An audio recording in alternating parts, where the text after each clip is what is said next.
Hey everybody, so I am here with Wes with Lock Caddy. Wes, thanks for taking the time to talk to us for a few minutes. Anytime. So now, as you know, I am a big fan of the go, no-go in particular. Sure. Red, do you remember last year when you showed it to me and how excited I got? Sure. Right? Yeah. And plus your other products that you have going on here. And so I really wanted to take a few minutes and just kind of learn about Lock Caddy and how you got into making them, because I actually don't know, and so I'm going to learn with all of you. Sure. So Wes. Well, thanks, TJ. It's great to be with this guy. He's a great supporter of our products, has it in stock, knows it. You should buy it from him. Wes McKinney, I've been an Aloha member for about 45 years, been in locksmithing for about 48 years. For a long time, I would be doing key systems for distributors and locksmiths, and I was always doing a lot of small format because people get afraid of a stack of 23. They get uncomfortable with those number 2 tops and that kind of a thing. So I was actually making this out of wood. I would go to my brother-in-law's garage, and he has a table saw, and I would make these things out of wood and every kind of thing. I'm not a carpenter by any means. Yeah. So we were making it. So the next day, my new son-in-law said, well, what is that hunk of wood? And I kind of explained to him this. He goes, okay. So 2 days later, his father calls me, who's a product development guy, saying, what exactly that you do? So I made a hard drawing of it, and 2 days later, he sent me a 3D, which I couldn't open with my computer anyways, but I made a picture of this whole thing. And I said, holy cow, that's really good. So I got a little greedy. I said, okay, if we can make small format, what about conventional?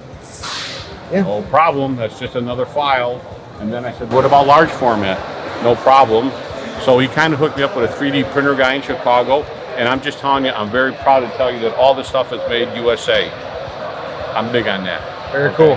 So all this stuff is 3D printed. All this stuff is quality controlled by myself and another gentleman. Okay, and we can do the 3 types of cylinders. We have now come out with what we call the cradle. That's a single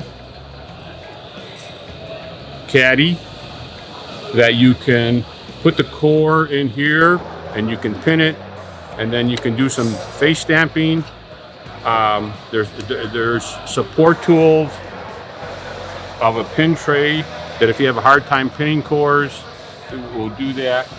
Here is what PJ is talking about, probably my best tool, go, no-go tool. You could put it over here, and so this will tell you whether you've pinned the core correctly, which chamber is bad, and now with this you can actually stick a key in there and tell you which key is incorrect. So maybe if you cut the control key wrong or the master key wrong, and again, all of my tools are about saving time, because it's time is money. Do it right the first time. You don't get frustrated and kind of walk away from that project.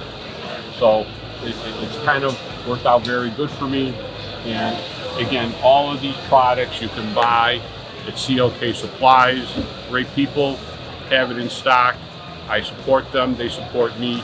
So if you're looking for tools in your shop that will help you do certain projects, which everybody pins cores. I know access control is big for a lot of people, but what keeps the lights on in a lot of these positions is basic master keying and key alike, key different. All these tools are designed to help you do that. Yeah, so Wes, I'm actually really curious on the go, no-go here. How did the process go of you developing this? Like, is this something that throughout your locksmithing career that you always used something similar to this, or like where did this come from? If I could use one word, necessity.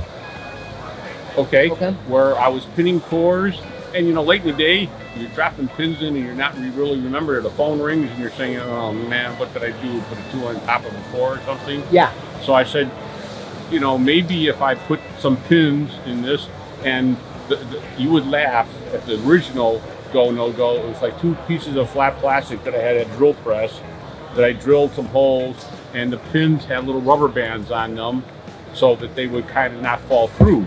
Oh. So maybe another time I'll show you the original one and then I'll show you the original Lock Caddy that I have at home. Oh, that'd be fun. Yeah, you know, we can maybe do that at a later date or whatever. Yeah.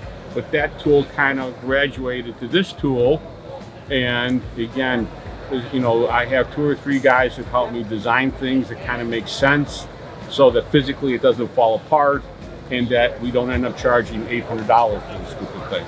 Yeah. So, in reality, these pins are probably the most expensive because the pins are tapered, and then you can see there's a collar, which is a stop at one time, which was a rubber band, which kind of gave up.